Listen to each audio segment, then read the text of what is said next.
Thank you, good group. Thanks for getting seated. I'm Kathy Butcher from NGWA and want to welcome you to Groundwater Week 2019. We appreciate your coming and still have activities this afternoon and tomorrow.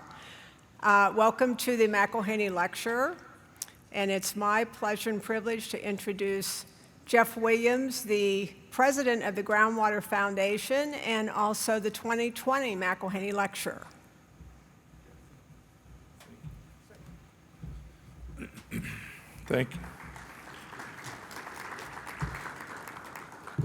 Thank you, Kathy. Welcome on behalf of NGWA and the Groundwater Foundation.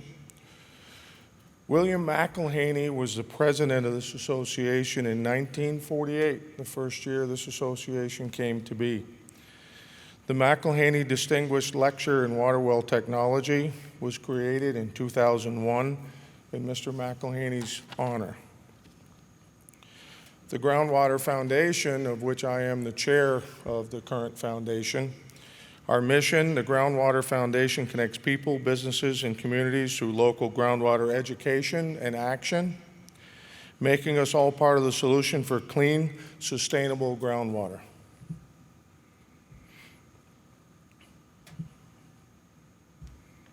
When I get to the right page, I will be able to start with Mr. Hix' bio. Gary Hix, RG, CWD, PI, has and continues to wear many hats in the groundwater industry in his nearly 40 years as a member of NGWA. He's a former licensed water well drilling contractor and a registered geologist, in addition to being an entrepreneur. Hix has been active in the Arizona Water Well Association, of which he is also a past president, and an Arizona certified real estate instructor, teaching recognized continuing education classes about groundwater law and private wells to real estate agents and appraisers. His membership history with NGWA includes attending groundwater fly-ins, outdoor action events, attending and presenting workshops at Groundwater Week, and serving as a contributing editor to Water Well Journal. He has also taught classes for the Bureau of Land Management and the University of Arizona Cooperative Extension Service. Though he considers himself semi-retired, we had that conversation today, didn't we, Gary? Hix continues to share his knowledge through the publication of articles as well as publishing an e-book on domestic water wells in Arizona, a guide for realtors and mortgage lenders. So please join me in welcoming the 2019 McEllhiney Distinguished Lecturer, Mr. Gary Hix, to the stage. Thank you, Jeff. Thank you very much. Thank you very much. Before I get started, thank you once for that great introduction, but I'm going to have a drink of groundwater, let's hope, but look at the glass that I'm drinking it in, the Groundwater Foundation. Jeff gave you a very brief introduction of Mr. McEllhiney and the fact that in 1948, when he became the first president of this association, he was in a small town in Illinois where he was a civil engineer and a water well contractor at the same time. And I lived in a small town at the same time, just 100 and some miles away from where Mr. McEllhiney was living and working. Now, I didn't know him at that time, and even if I did, I don't think I'd have been much of a contributor to anything that he was doing in his business. Because in 1948, I was only 7 years old, and I was more into comic books and model airplanes and things like that. But just right after that, just 2 years following that time that he was the president, I saw my first water well being drilled, 1950. In 1950, someone was drilling with this type of a drill rig, a brand new water well for my mom, my dad, and my sisters and I. Bless you. And I didn't know at the time what the drilling was all about, but I was amazed with it and had no indication in 1950 that I was going to end up working in this industry for 20 years. I didn't know at that time that it was a Gus Petch Big George bucket auger rig. I didn't learn that until about 1992 when the then chief editor of the Water Well Journal, Anita Stanley, sent me out to Lamars, Iowa, where I met the Collins family and took a tour of the Gus Petch factory and learned the history and the story of the Gus Petch drilling rigs. Now, just that one company alone, now they are now today 130 years continuous in that business of manufacturing drill rigs. So over that time, they have had to adapt and modify in order to keep up with the changing demands in the market for well drilling service. They've had the Big George, they've had Super George, they've had the Brat, the Brute, and all sorts of other brand names. And today, they've got some of the top of the line, even sonic drill rigs. So there's a company, and there's others out there too, right over there in the showroom. But it's a necessity to keep up with the changing markets and what the contractors want. So I think they've proven the point of my title presentation right there. Now, let me say, though, that this presentation that I'm making today is for the purpose of a better understanding of the dynamics of being in the business. And being in the business is different than just going out there and drilling wells. And here's the fine print, and the qualifier is that these opinions and the things that I'm going to say today are mine and mine alone, and I hope the association agrees with me on most of them. But if someone takes exception to something or don't follow the same logic that I do in changing business trends, then let's take it up with me, and please don't let it reflect upon the association, because they're doing a fine job. And I owe a great deal of thanks and gratitude to Kathy Butcher of the National Water Well Association, and to Jane Griffith of the Groundwater Foundation. They've been great to work with this whole year. Thinking back, or going back, here's another example of how much things have changed. If you can see in this photograph, I know it's a little hard. It's an older photograph, black and white, and I think this is Columbus, Ohio in 1958. But I know that I can see, you see that little circle up there in the upper left, right-hand corner? That's a 1957 Chevy two-door hardtop, and boy, wouldn't you like to have that one back today. And I can see also in the frame of that slide, there is a Gus Petch rig in the upper, your right-hand corner of that slide, and I can see a Schramm in there, I can see a Gardner Denver, and I can see some cable tool rigs and so a lot of other things in that picture. But inside this bigger circle, when I looked at that in detail, what really amazed me in there, what has changed over the years, just about every person, every man, mostly men in that photo, is wearing a suit, a tie, and many of them are wearing hats. Now that's quite a bit different than this picture that they took of me just last year out in the exhibit hall, where we're all dressed kind of casually. I happened to be stopped by the Foremost company exhibit today, and who's walking by but Dave Kill, another McEllhiney lecturer from days past, and so on. So things are changing all the time. I have written some articles for the Water Well Journal, as Jeff pointed out. And the one on the left there, the title of that one was 1991, Staying Successful in a Mature Industry. I mean, and that's 1991. The next one, 1992, How to Develop New Markets for Your Contracting Business. 1993, Taking a Fresh Look at Your Business. All this, every 3 years in a row, I was writing about the changes that are taking place in the market at that time. Now, this other one here, I wrote, whoops, let me go back. This one, yeah, he told me which way it was back. Oh, this one.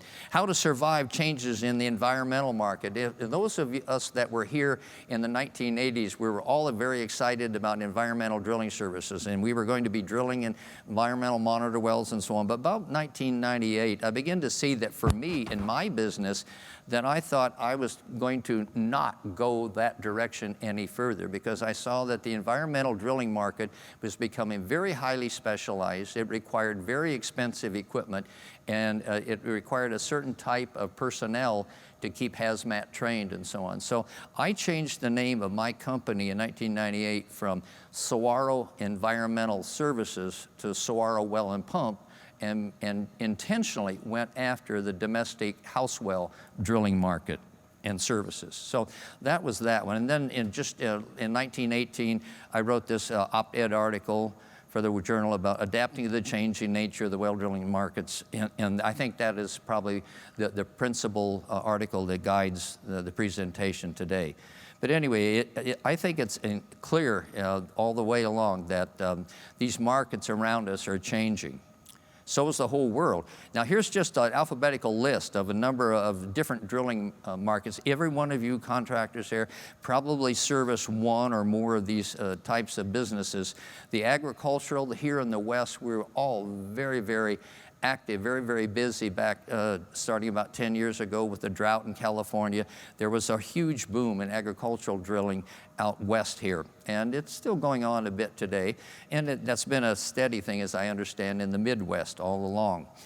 The other one, domestic well drilling market, I think if you were around in a drilling market, you probably would say 10, 12 years ago, it was quite slow. There weren't a lot of new domestic wells being drilled. We talked at those times, we wrote articles about diversifying, finding other things to do with your business if you didn't have domestic wells to be drilled. But I think that's picked up now, and it's starting to boom, and some contractors have told me they have a backlog. They can't get to all the wells because they can't find the people to help them get the jobs done. The environmental market, I've already talked about that a little bit. Ground source heat pumps seems like it's been a very, very good market, a growing market, a new market for many people, but not for those of us in Arizona. We just don't seem to be very successful at selling heat pumps. I think we have enough heat, we don't need a pump to push it. And these others and so on. So just emphasizing that the markets are always changing and we have to be aware of that and watch out and adapt our business. Now here I'd like to show that some of the products that we use and install, these are the things that I call intrinsic to the industry. They're inside our industry, you know. The things, if you take a look around and even admit, the drill rigs have changed tremendously over the years, as have the pump hoists. Just go out there into the exhibit hall, you know, later this afternoon, you'll see that all these things, the bits, the mud machines, and even the casings that we have now, all the different types of supplies, the pump drives, all these things are relatively new and coming along year after year. They're proving and changing and so on. So these are things within our industry that are changing. Here's some things outside of our industry that are changing.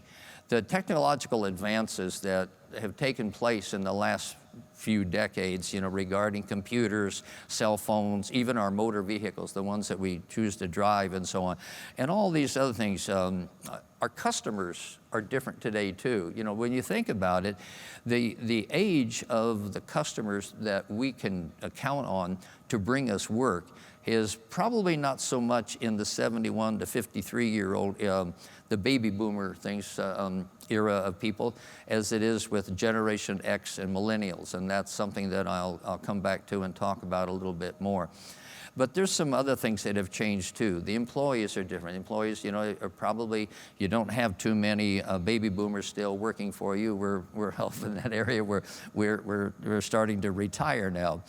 But anyway, the Generation X and millennials, these are the people that typically, if you're not hiring and using them as employees today, you certainly will be in the next decade. Public attitudes have changed towards the services that we offer. It used to be that, you know, your handshake was what you did and that was good enough. You went out and did the job and you got paid at the end of it. But today, if you're not using a written contract, you know, then I think you could be asking for trouble, because I think that is the only way that we can do business these days. And it's a far more litigious society today than it ever was. But there's one thing that especially that has changed in our industry that was not around, to the best of my memory anyway, back in the day, is workplace violence. And I'll have something to say about that just in a little bit. So all these things are changing. So you must ask yourself, you're a contractor out there in the office, you know, what have you done or what are you willing to do to change your business? Ask yourself, you know, are you advertising dollars reaching your market? You know, are they going into the right place? Are you doing what you should be doing to keep your business moving into the future?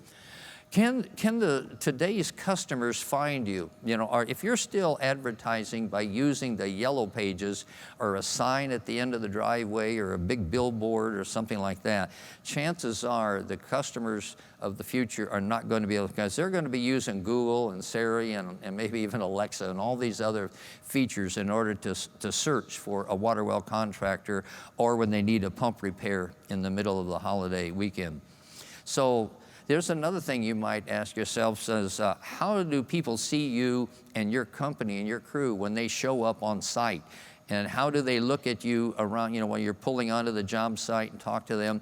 And what do they say about you after you're gone? You can't hardly buy a cup of coffee today or get a hotel room with what somebody doesn't ask you to please fill out this questionnaire at the end of the thing and tell us how we did and so on. I'd almost like to see a show of hands if anybody has, in the drilling business or pump installing business, has ever done a survey of their customers to ask them, oh, well, my goodness, some of you have. Well, good. And has it worked for you? It is good.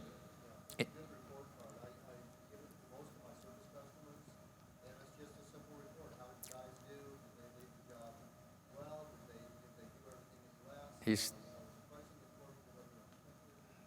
telling me that Jeff is nodding his head too, and I saw another hand back there. Some people are doing it, and I think that's an excellent thing to do. I think that's the only way we as managers or owners of these companies are going to find out, how we're doing out there. So I like that. I think we should be doing more of that. So you might want to think about some of these things if you're not doing that, because that's what's going to get you into the next decade. I hope. We all know who Jeff Foxworthy is, right? He's that stand-up comedian that has that tagline that says, if you have this, this, and that, or the windows of your car or truck are held up with duct tape, you're what? You're a redneck, right? Well, I'm going to adapt that sort of style. I hope he's not appearing in Las Vegas here somewhere and hears about this.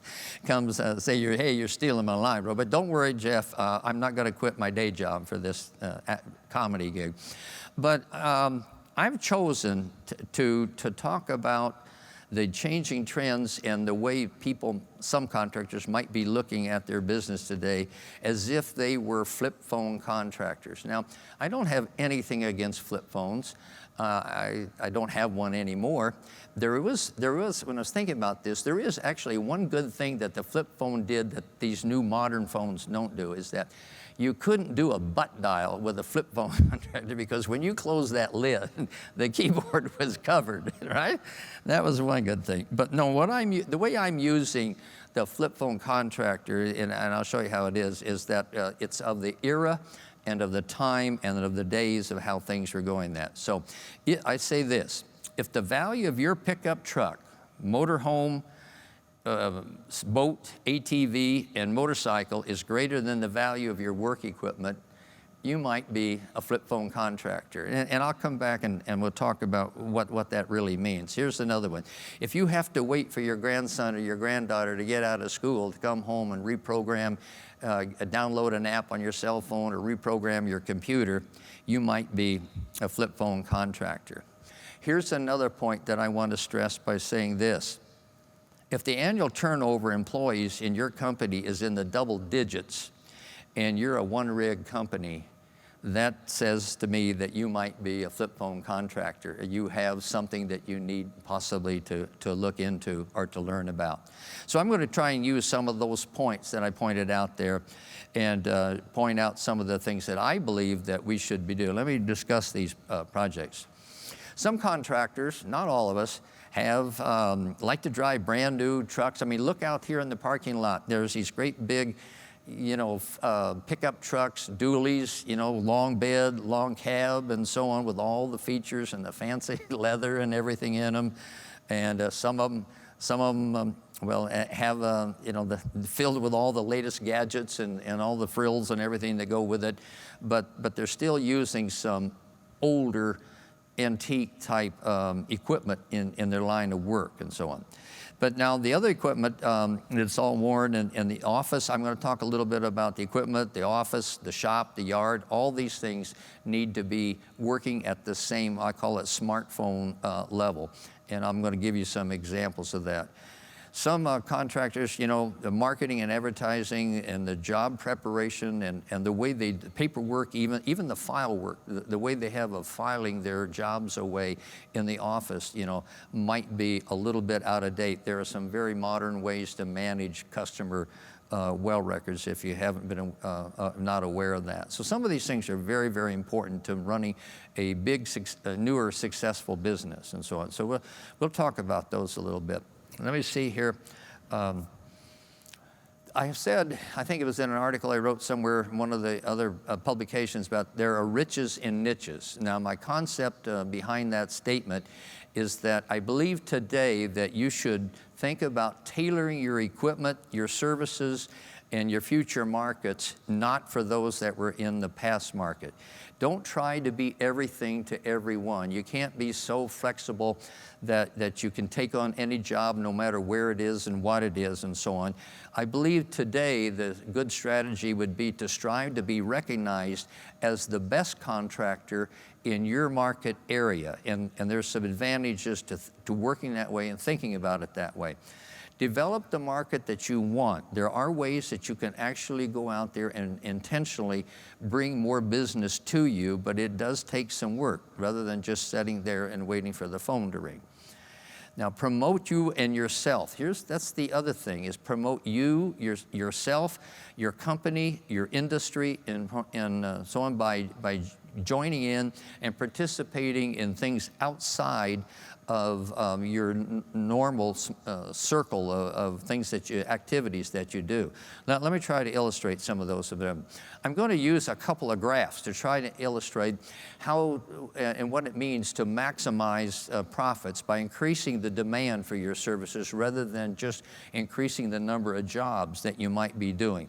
Now, I'm taking a great deal of liberty here with this economics type graph. But if you look at it, sorry I don't have a pointer, I'll have to explain it, but on the bottom, inside this graph, everything increases going to the right, you can see the arrow, and everything increases, in size or whatever going up. So on the bottom line, it's the total number of jobs that you take on in your business.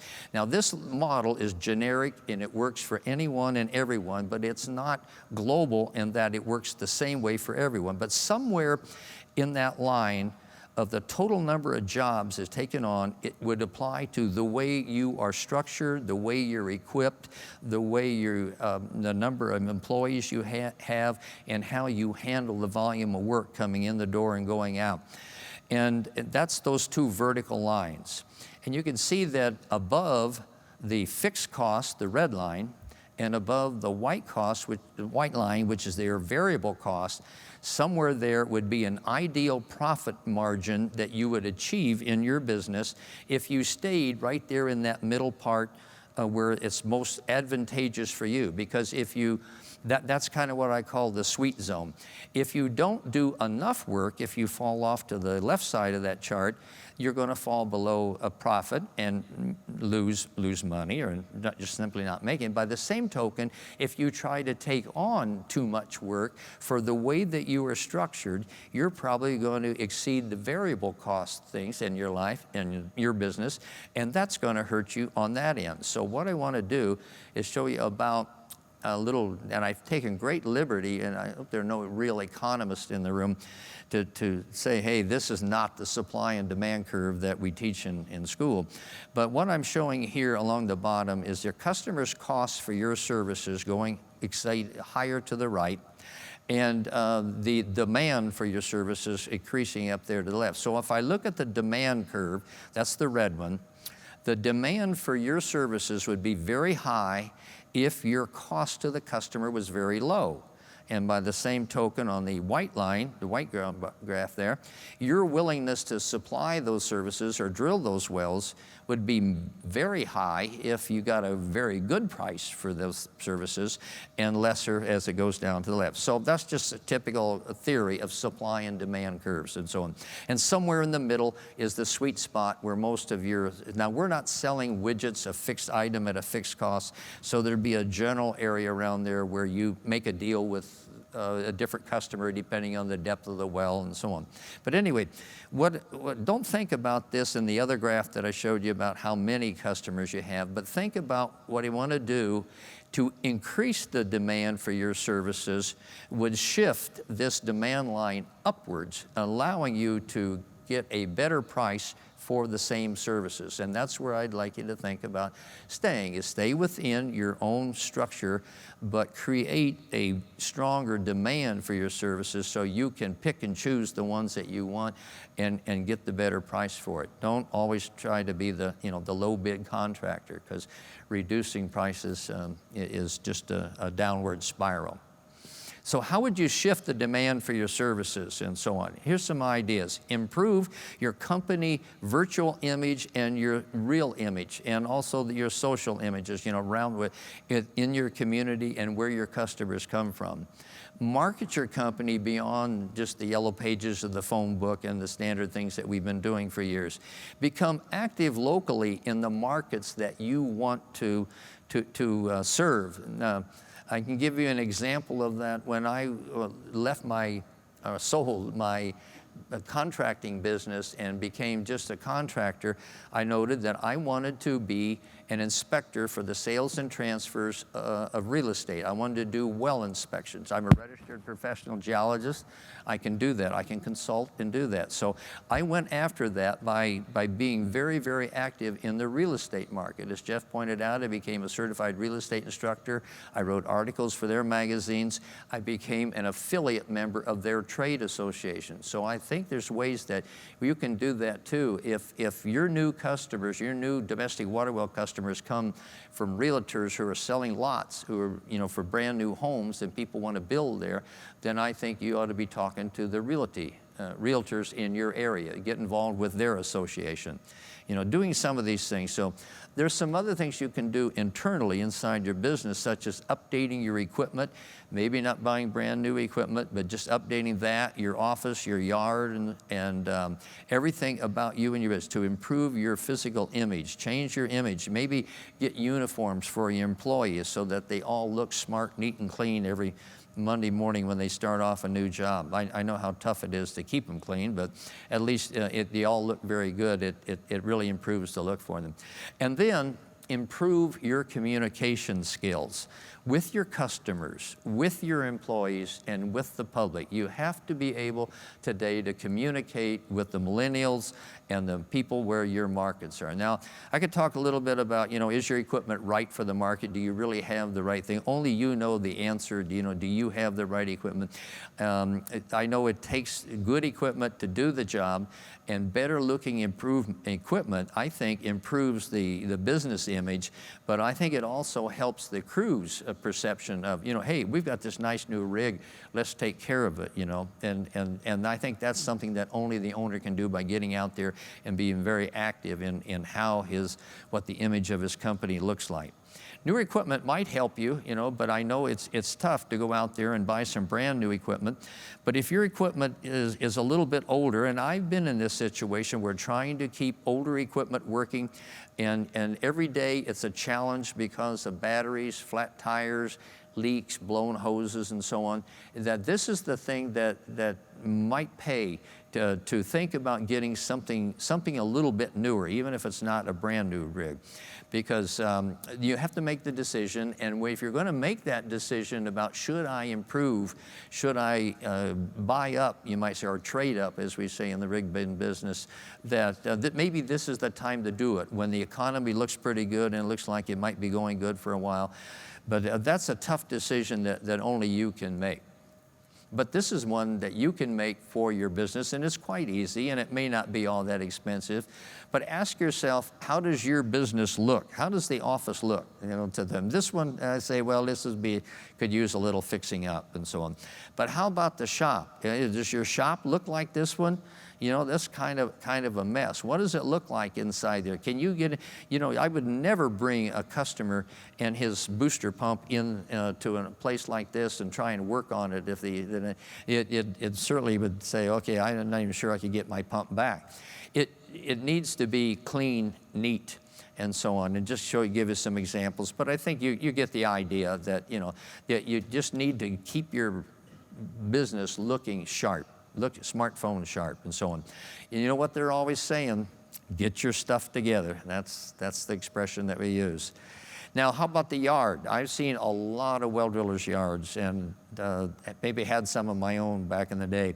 Does it look like this? Is it overgrown with weeds? And does it have undefinable pieces of iron laying around and the weeds growing up around them and so on like that? That's just not the way to do business. And the business, if anything, should look more like this, where your equipment, the stuff that you really want, the stuff you really keep and use and need, and so on, that you can find it when you need it, because there is a cost. There is a cost to keeping junk, so I'm saying that it is important to get that junk out of your yard where your customers might even be looking at it, you know, and so on. So your customers today are predominantly smartphone users themselves, I will bet on that. They're not going to find you in the yellow pages. They're going to Google you and so on. So it's important that you have an internet image. Excuse me just a second. Oh, I love groundwater. They'll expect to find you on the internet, and then they're going to call you, and then you're going to have to speak to them. And so on. And I think it's important to get back to them right away, because you need to be reachable, you need to be conversant, you need to talk the specifics with the customers today, what kind of a thing they want, even if they don't know what they want, and I've had a lot of customers like that. You have to be able to explain to them the product that you're going to give them and how it's going to benefit them. And if they are shopping your prices, you know, you've got to sound like you've got a better product than they do, you know. So you don't have to be on Facebook or Twitter and all these other things. Just know how to communicate with the people that are calling you today. The digital image is very important today, just as important as your physical image. So if you have a website, do you have a website? I guess just about everybody does to some degree or another. The problem is the question is, I should say, is it working for you? Does your website really work for you? Are you getting any of those feedback statistics about your website? Is someone managing it and monitoring and seeing how many hits you get, how many people, how long did they stay on your website? Did they respond to you and so on? That kind of information is available if you have the right kind of website manager and so on. Not just a couple of simple pages and a cut and dry thing and so on. How about this? How about the smartphone? That is the tool and that is the word that I'm using, so on. Do you have one, and do you really know how to use it? Because they are very, very useful tools, because with the smartphone, you can send information to your customers, and then you can actually, you know, send out the estimates, the contract documents. They can sign it, send it back to you. You can do all this stuff over the phone. You don't necessarily have to meet with them in person, although that one-on-one sales call is kind of nice in some ways if you need to do that with your customer. But otherwise, you know, there's a lot of things that you can do, is accept credit cards for payment for things over the phone, deposit your checks, you know, transfer funds. All these things can be done, you know, with proper use of a smartphone. Here's some examples of, you know, like an estimate you could send off to the customer. You could send them off a picture of the well. I make a lot of drawings, so I like to do that. And then the contract document itself. This one just happens to be the NGWA's, you know, contract document. But I think that's any written contract that you use, that's going to be better, much better for you than not using on it or just doing it on a verbal okay. But you can also use the smartphone to connect with your employees, and that's very important. Chances are your employees are already a little bit ahead of you, maybe, or certainly ahead of some of us on how to use these things, because it does take a little bit of work. So, but with them, you can send them a map of the location. They can send them photos and videos of their observation. You know, direct employees on how to troubleshoot. The employees now have downloaded programs from like Franklin Electric, where you can help diagnose. That whole manual that we used to carry around in the floor of the truck is now available on your phone. So that's, and of course with a good smartphone, they've always got the hotline available. Those tech manuals and everything are very, very good to use. In ways of communicating with your employee, you know, it's just amazing. I can't tell how many troubleshooting problems I've diagnosed over the phone with my helper out there in the field. And there's all these apps, and we have even an app for the show here. I've got it downloaded in my cell phone already. And apps for doing just about anything and everything, and they're very helpful, they're very educational. They can get you out of some jams and so on, and there's just a lot of different things. I'm only going to show you just a few possible things. I use this photo to show an occasion when you've sent your employee out to troubleshoot a well, and that you get an address, but in a remote country like this or scene like this, hey, is this the well? There's a lot of wells right here in this area. Is this the one? The addresses are not clean. You know, it's the summer home setting and so on. Is this the well you want me to look at? So if he can send you the photo, you can tell him, no, that's the one, not the one, it's the one next door to that one, something like that.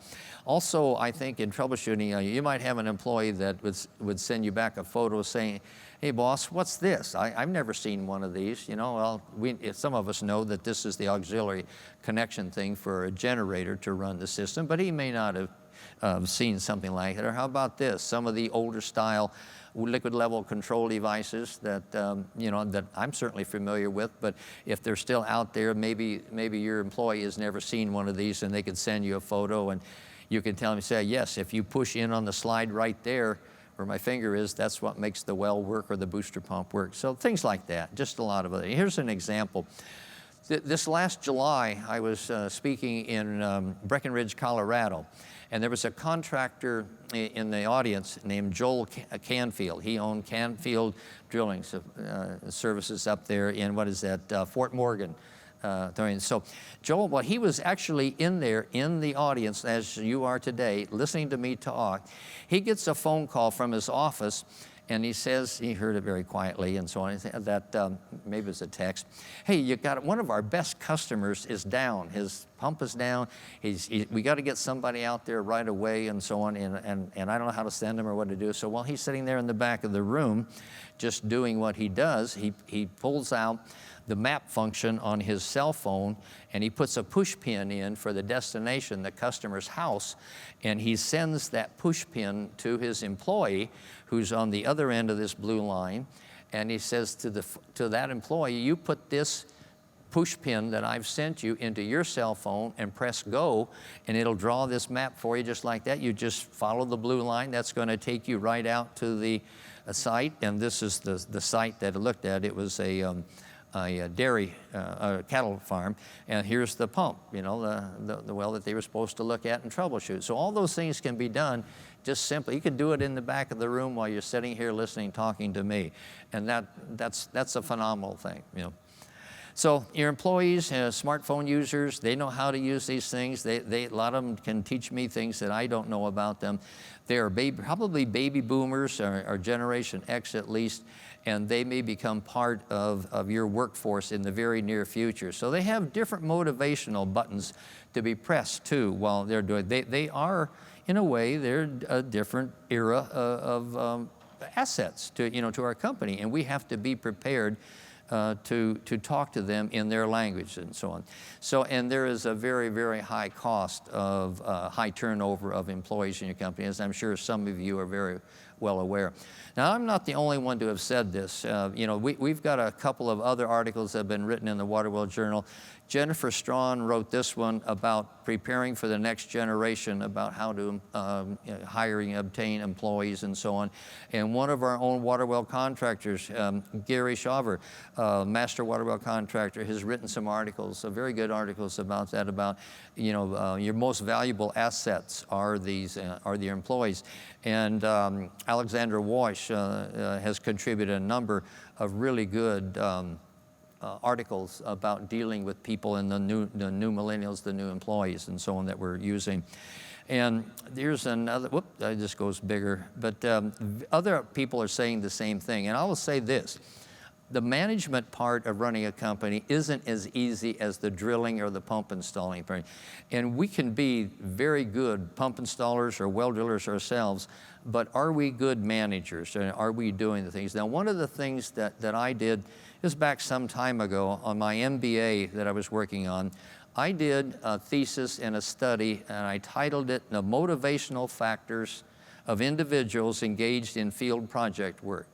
It was one of the early studies that looked at what motivates or disillusions people, not in the office environment, not in the factory working, but actually out working in the field, doing the things that we do in the well drilling business and so on. And after 100 and some surveys and getting back all the analysis and everything about that, I found out a lot of very interesting things about how they worked, what they thought about their company and the employee and their job and their careers and so on. But I also had a second questionnaire that I sent around to the bosses or the employers of these same people that I was surveying for how they felt about it. And I asked how many of these managers or employers actually had any training in managing people, and it was a very low number. It was unfortunate that even back in those days, the people that were in the management position had simply grown up through the ranks and and had not had any professional management training.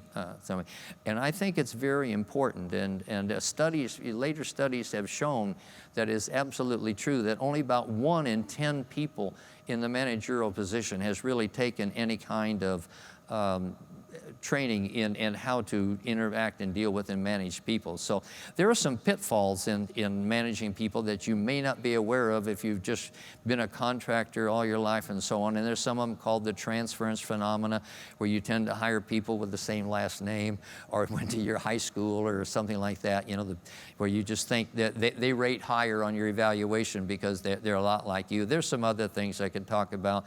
But one of the things that I think I see in the business today is that previous experience, or employee that comes in the door and says, I worked for XYZ, YZX, LMT, and all these other companies, there may be a reason why they have all that experience, and it's because they weren't an exceptional employee with those things, so they were passed on to somebody else's problems. So not necessarily. I found that the best thing for me to do was to hire interns and bring in people that really didn't know too much about my business, but I could train them. If I thought they would respond to me and I could train them, I did all my own field training and made sure that they were safe working around the equipment and so on.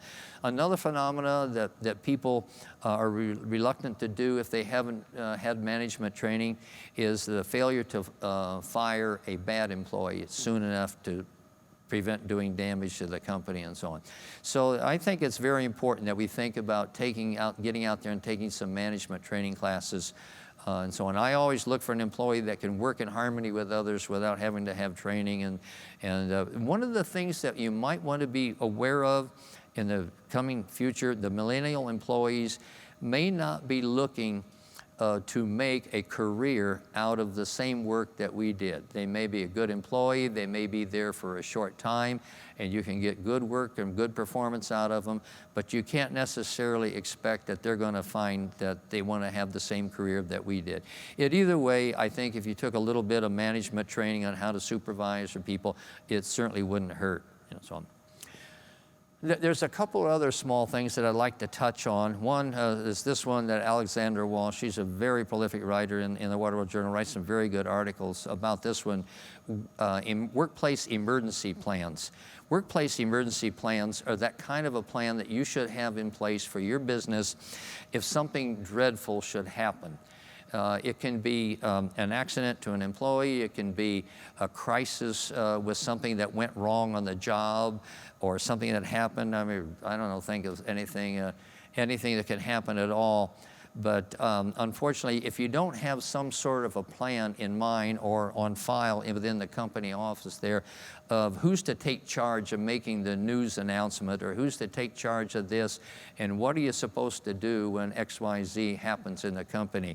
It was an excellent article, I thought, about planning for emergencies and planning, because as I know, very recently, right in my own state, I've lost 2 fellow contractors and 2 fellow past presidents of my association, one to a automobile fatality and the other to a job injury, a fatality right on the job.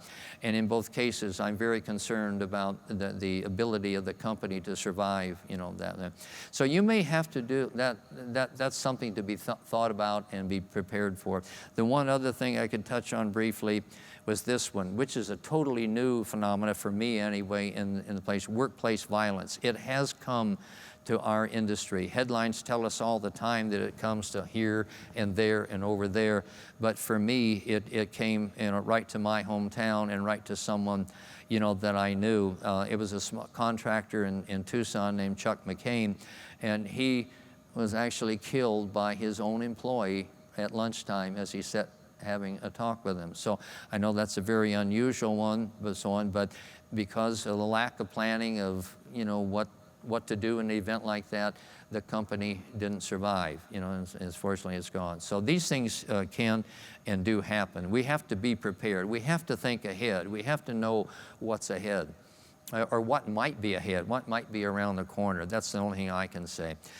To summarize, begin to summarize, what's ahead for our industry?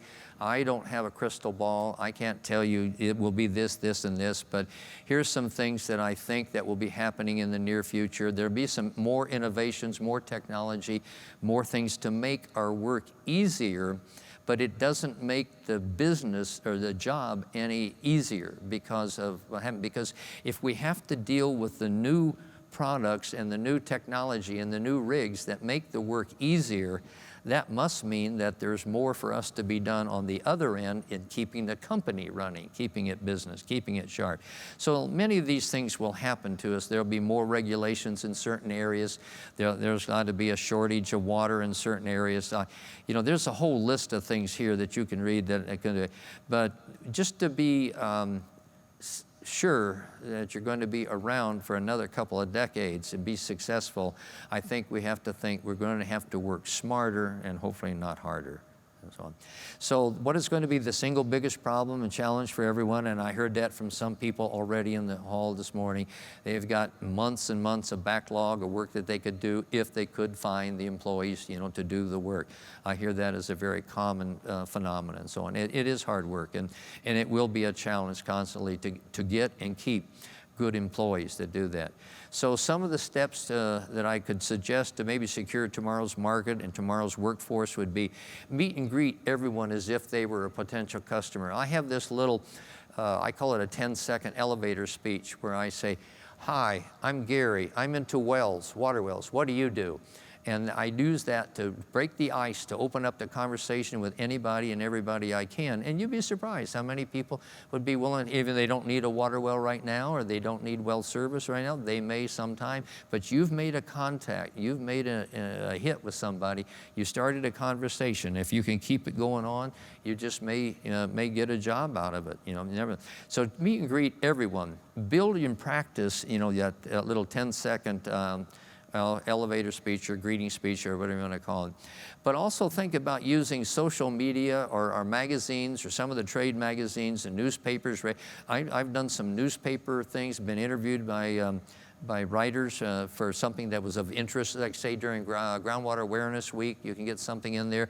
Get your name or your company's name listed along with it. I've done a couple radio talk shows where I sat and talked and tried to answer some questions as people might call in about their well issues and so on, and 1 or 2 TV spots. It might be surprisingly easier to do than you think, to get your name out there in front of everyone. But advertising in the magazines and so on, and even advertising in magazines outside of our industry. Like I say, if you know where your customers are coming from, find that trade association, find that trade magazine, and try to participate and get inside there to where they see your name, they see your business and so on. That's going to better your image and so on. And it all has to do with outreach and participating, get involved in the state associations and so on, be proactive and so on, rather than reactive in this. So join in these trade groups, do anything you can. So the best way that I can say there's a plan for the future is to build it for yourself, or at least attempt to do that. Try and shape it to things that come your way rather than just sitting back and waiting for the phone to ring. Buy the equipment that best serves the market that you want to serve. Make sure that it fits and works well and gets the job done reliably and quickly and safely, rather than putting up with something that you have to rubber band together 2 or 3 times a week. And then try and hire and maintain the right employees, to serve that market and so on. And then just plan for it. Organize your shop, your yard, your office, all these things to be, I guess I could use the word smartphone sharp. That's the way I'd like to see people think about it. And build a website, make sure that it serves you and your customers, and then train yourself to be part of this overall community. That's about it. I don't think that markets will change or stop changing in the future. I think there'll be plenty of things for us to look at and think about and do. And maybe I'll be back some other year with another message and so on. But I want to thank you all for coming here this afternoon. And if we have a few minutes left, I'd be happy to try and answer any questions or or review any comments that I might have, any toes I've stepped on, any flip phone contractors out there want to take exception to what I said, I'd be happy to talk to you. I'll be in the exhibit hall and around here. Marvin.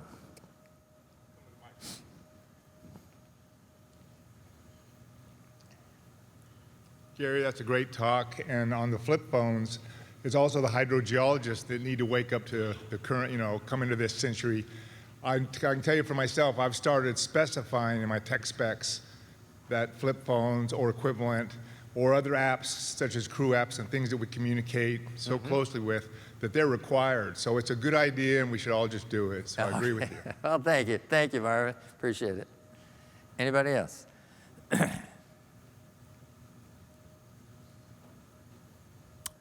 All right, well, I thank you all very much, and let's go out. Oh, thank you, thank you, thank you. Let's go out. Let's all go out into the exhibit hall and look at the new equipment and stuff that's Maybe out we'll there. go down and buy one of those fancy glasses Yes. and have a beer in it. Yeah, What do you say, Gary? let's do Maybe that. that's what we ought to be doing. Here's to the Groundwater Foundation. So, on behalf of the Groundwater Foundation, National Groundwater Association, and myself, Gary, I'd like to thank you for going out and sharing your knowledge and your understanding and your experience in this industry over the last year. It's a lot of work, and I think you've done a great job. Well, So thank you. very much. Thank you. Appreciate it very, very much. Here, let's turn this so that some of the cameras can take a picture of it. Thank you very much, everyone.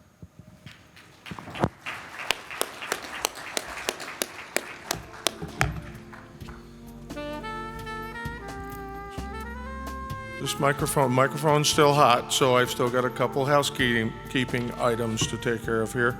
The information sheets and the evaluation forms are on the tables, and the code for this event is GW19GH.